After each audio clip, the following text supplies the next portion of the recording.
a.m. wanted to charge $3 dang for a cup of coffee. Anyway, so guys, this is me with no coffee. By the time you see me, I'm usually 3 or 4 cups in. It's 11 o'clock. So anyway, are these questions from Christy's thing rolling in? They are, and I got one while you were, doing your stuff over there working. You thought I was like shopping online or something, but I was working better. Too. You're like immersed in this fishing stuff now. I am. I love it. But yeah, I got a question, and so I was thinking though. I think I've created a monster. You know how they say, be careful what you ask for? Anyway, sorry. I love it. So I was thinking though, like I love it when people send me these questions, but because I think that probably. Why don't we just get them to comment on the videos though? Well, because I think that sometimes they want to ask me questions because they don't want other people to know that they don't know. Oh, so they're scared to post a comment? No. Because they don't want to look stupid? No, that's not it at all. Maybe they want some personal interaction with me, or maybe they don't feel comfortable asking the whole world. Yeah, that's what I'm saying. They don't want to look stupid. No, they just don't feel comfortable with it. Maybe they're quiet. Anyway, so I had this question. All right, so if you don't know what we're talking about, we did this video called Questions for Christy. I'll link it up in the description box below. And basically, it's got all of Christy's contact info. And so if you've got a question about something, you get to ask Christy. And Christy asks me, and we talk about it on video. Well, and I don't always. Here we go with this well thing again. I don't always ask. So Christy asked me for my expert opinion. Sometimes I think I know because you've already tell me 7 times. And then we just go ahead and talk about it on the video so that everybody benefits from the question that the one person had the courage to ask via email and everybody else didn't get the benefit from the question. They should get like a courageous badge.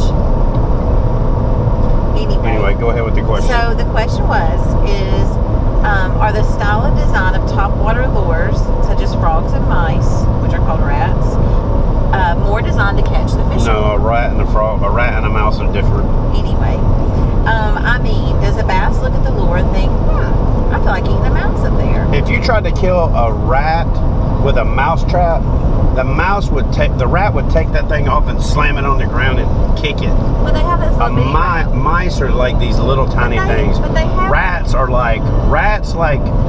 take over the house. Do you have mouse lures? When I was growing up, I grew up poor white trash and we lived in a trailer.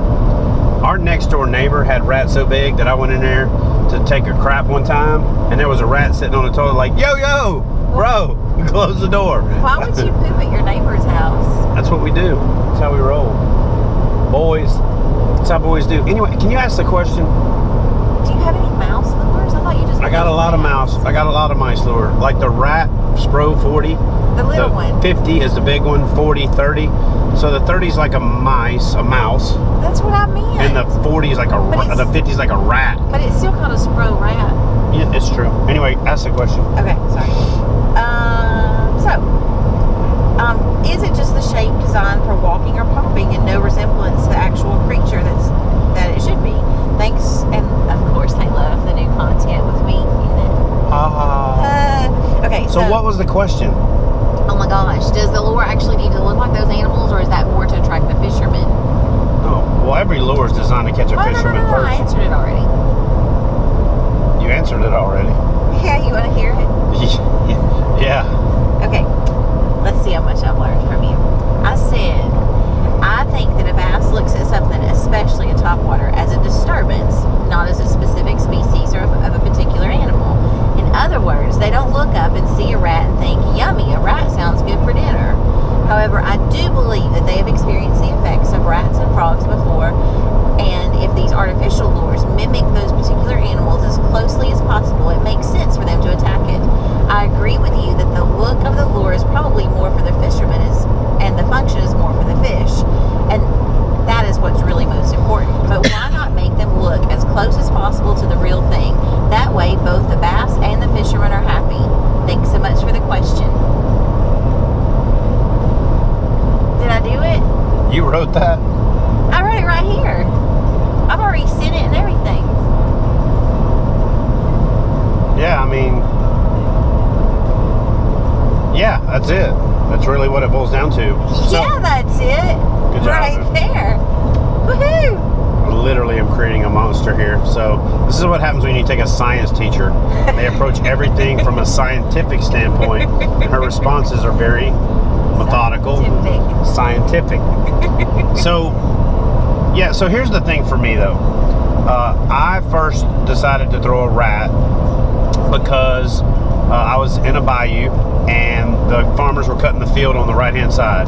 As they were cutting the field, several of these field mice got flushed into the creek the bayou that I was in, and they were swimming across. It was like a little race. They were swimming across, and I was kind of like watching, like, dang, you know, that one rat's real fast. Well, that lead rat disappeared in a bloop, and I was like, whoa!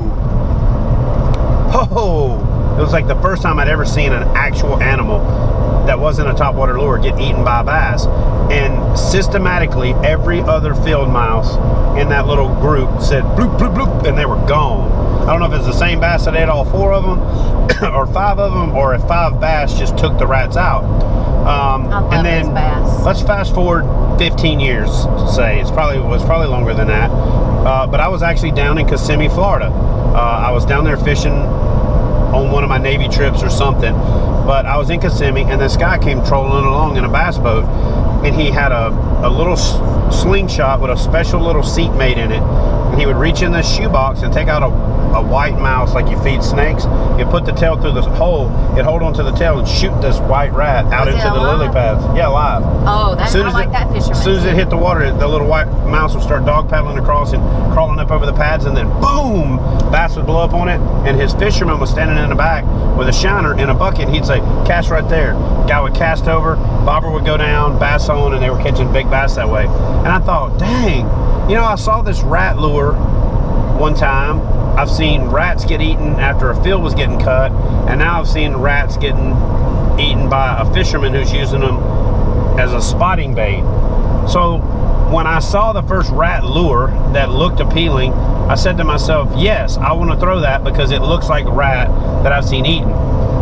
You very rarely see a frog running across the surface like a zoom horny toad. You don't see frogs doing the Jesus walk. They just don't. They usually are trying to hide and not get eaten.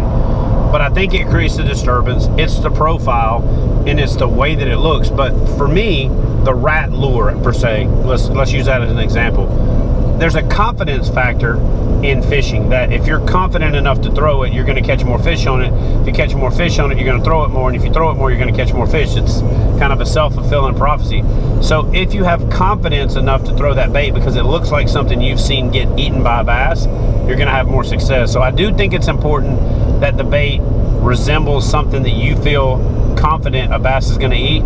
So that part is true, that it helps catch the fisherman first. But it really is the action, the profile, and the color more for the contrast depending on your water clarity and your sky conditions. But your action, your profile, and your color / contrast are the most important things. And you know, it's just like a lot of people sweat the color on the back of a topwater. I just happen to have one here, for example. It's shocking that you have some lures. Yeah, that I got some lures on my dash. But like, you know, unless this bait's rolling, that bass isn't really getting a good look at the color on the top of the topwater. You know, so for the most part, I'm looking for, you know, the transparency, the profile, how it walks. Every now and then, if you twitch it, it rolls on its side and gives them a color flash. But that top color, for the most part, is for the fishermen. It's not necessarily for the bass or the fish that you're fishing for. You're not going to see it. Pink on the top. They make them in pink on the bottom. Make them in every color. So anyway, great job on answering that question. Thanks, baby. If you guys got any more questions about lure selection, lure design, color, contrast, and all that kind of stuff, put them in the description box below. Hope you're enjoying the new series, Kayak Bass Fishing, Learning from Christy. You know, we're calling it the miles between, but it really isn't just the miles between. This is part of it. This is like this is how all of us have learned. You're getting to see her learn real time.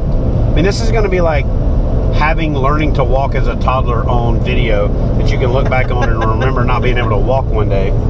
But here we are. Oh. Anyway, this is Kayak Bassin TV. Nice. Kayak bass fishing the hard way, the easy way, every day with the Christy. Fun way. The fun way. Everything's fun for me. Hopefully you guys are enjoying this concept. Hopefully you're enjoying the videos. Give us a big thumbs up if you like it, and we are going to keep learning you new ways to fish by having Christy ask the questions.